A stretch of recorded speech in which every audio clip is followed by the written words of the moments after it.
Assalamualaikum warahmatullahi wabarakatuh. Selamat siang Bapak Ibu, pemerhati kebijakan dimanapun berada. Siang hari ini saya mendapat kehormatan untuk bincang-bincang podcast dalam BSKDN Insight dan hadir narasumber yang menemani saya yaitu Ibu Dr. Yenita Sandra Sari. Terima kasih, selamat datang Bu Yenita. Terima kasih. Beliau dosen teknik lingkungan Universitas Kebangsaan yang ada di Bandung ya Bu? Iya. Ya. Baik, Bu Yenita, kami ingin bincang-bincang terkait dengan bagaimana hasil kajian atau penelitian yang dilakukan Bu Yenita, khususnya terkait implementasi wastewater untuk base epidemiologi yang dilakukan di Kota Bandung. Bu. Apa lesson learned yang diperoleh yang bisa di-share ke publik? Silakan Bu. Baik, terima kasih. Dari beberapa tahun ke belakang, kami melaksanakan riset terkait sanitasi dan pasti ada kaitannya dengan WEB. Kemudian, fokus kami adalah yang pertama menguji kualitas air sanitasi. Karena saat ini, baik masyarakat di desa maupun di perkotaan, kedepannya air merupakan salah satu permasalahan yang harus dimitigasi dari sekarang. Kenapa? Karena pasokan air akan menyusut dengan banyaknya pemukiman baru, baik itu di perkotaan maupun di pedesaan. Nah, kami intens untuk secara periodik melaksanakan uji kualitas air sanitasi. Kenapa uji kualitas air sanitasi dan bukan kualitas air minum? Karena di dalam fokus penelitian kami, khususnya di sanitasi, terdapat beberapa titik pasokan air yang berlimpah, yaitu dari sumur gali atau sumber air tanah di lingkungan masyarakat, dan itu masih dimanfaatkan oleh masyarakat. Sehingga apabila secara periodik diuji kualitasnya, maka secara real bahwa air tersebut layak, aman, dan sehat bisa dimanfaatkan oleh masyarakat untuk kegiatan sanitasi. Bahkan secara periodik tersebut, apabila nilai dari kualitas air sanitasinya tersebut aman, maka bisa meningkat ke kualitas air minum. Sesuai dengan peraturan Menteri di tahun 2023 ini, kemudian disesuaikan dengan peraturan Menteri Kesehatan di tahun 2017. Itu salah satunya. Kemudian yang kedua, kami juga fokus tentang pengelolaan limbah domestik.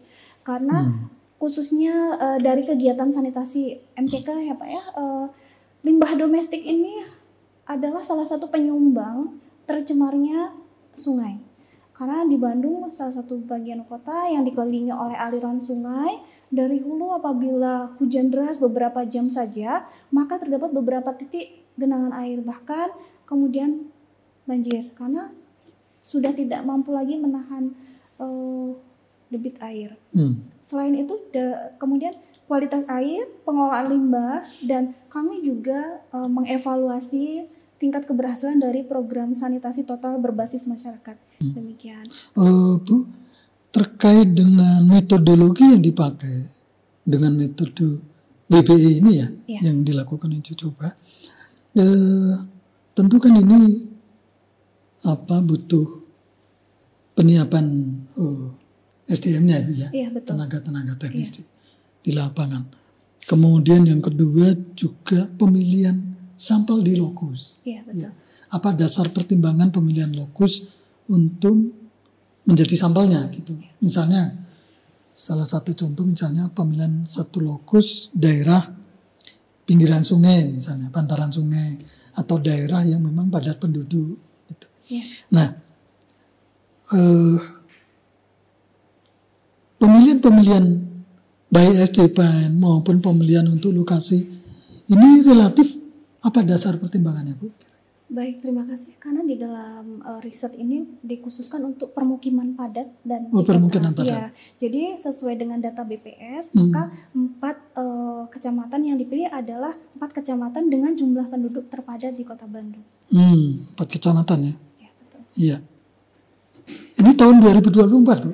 Kami melaksanakan riset dari tahun 2019. Oh, dari 2019. Berapa lama Bu?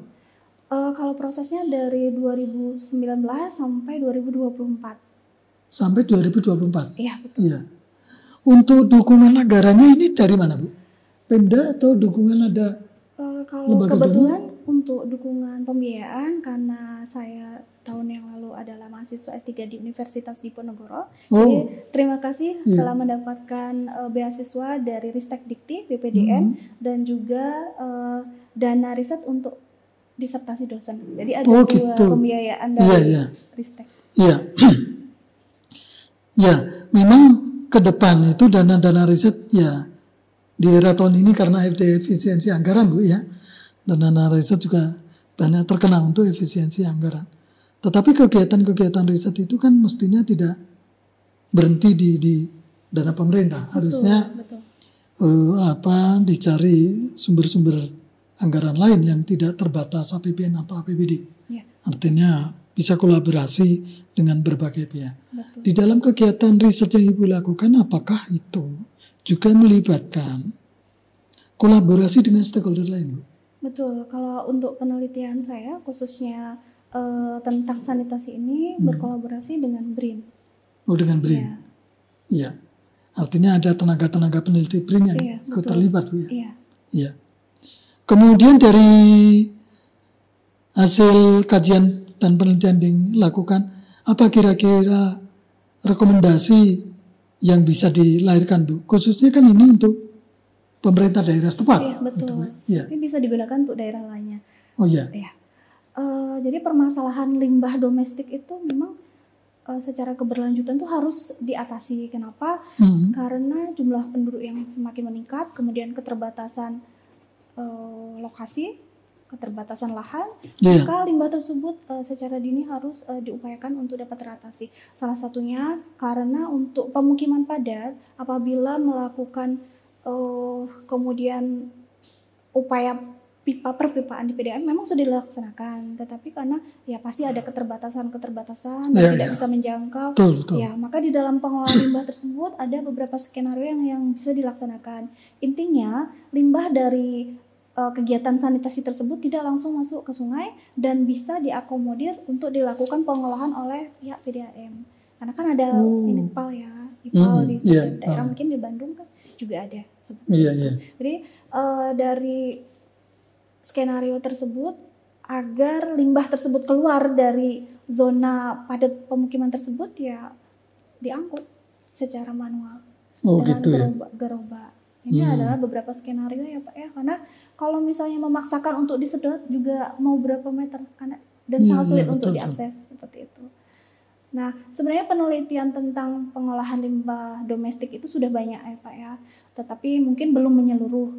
Dan ini masukan ke depannya agar daerah-daerah yang belum padat, baik itu di Pulau Jawa maupun di Pulau Sumatera dan ke depannya di Indonesia Timur, apabila membuat sebuah permukiman, maka harus diperhatikan bagaimana pengelolaan limbah domestiknya. Sebagai masukan, karena limbah domestik kedepannya bisa memberi nilai ekonomi bagi masyarakat, septic tank komunal mungkin menjadi solusi. Apakah untuk kasus Bandung itu tidak ditemukan adanya misalnya begini Bu, kebijakan di Kementerian PUPR terkait dengan perizinan misalnya.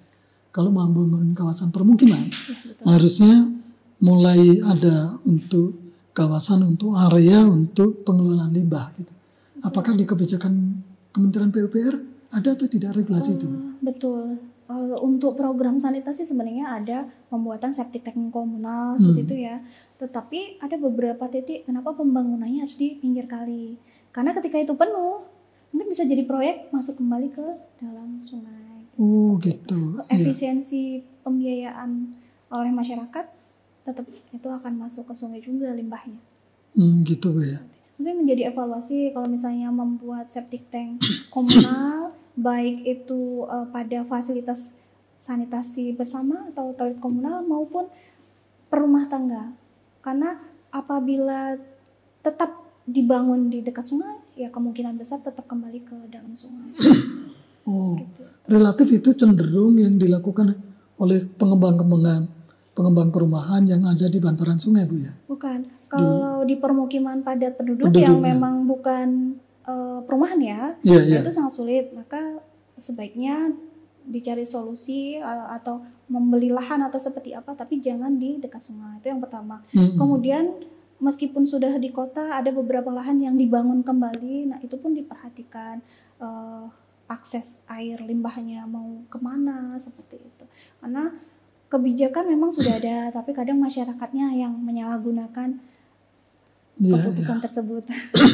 Atau mungkin literasi kepada masyarakat tidak secara masif, Bu, ya, betul, terkait kebijakan itu. Di satu sisi literasi tidak masif, di sisi lain masyarakat cenderung pasif, kan betul. Gitu. Nah, itu menjadi problem gitu. Baik, terima kasih Bu Yenita menutup bincang-bincang kita siang ini. Ada closing statement yang bisa disampaikan barangkali? Terima kasih. Sanitasi bukan milik kita yang ada di kota saja, tapi sanitasi yang bisa diakses, aman, layak, dan sehat harus diakses oleh seluruh masyarakat di Indonesia.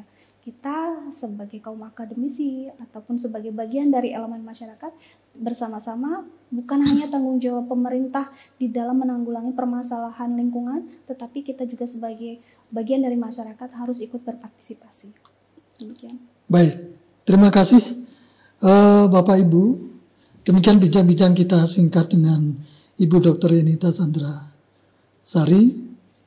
Mudah-mudahan apa yang menjadi bincang-bincang kita memberikan manfaat bagi Bapak Ibu sekalian. Terima kasih sekali lagi Bu Yenita atas kehadiran Ibu, memberikan beberapa masukan, dan mudah-mudahan ini juga menjadi perhatian kita bersama, khususnya bagi teman-teman yang ada di pemerintah daerah, kebijakan-kebijakan ke depan terkait dengan bagaimana persoalan sanitasi, pengelolaan air limbah itu menjadi concern, menjadi komitmen kebijakan, polisi kebijakan di pemerintah daerah maupun pemerintah pusat. Kami pamit undur diri, mudah-mudahan kita bisa jumpa di lain waktu, lain kesempatan. Billahi taufiq wal hidayah. Assalamualaikum warahmatullahi wabarakatuh.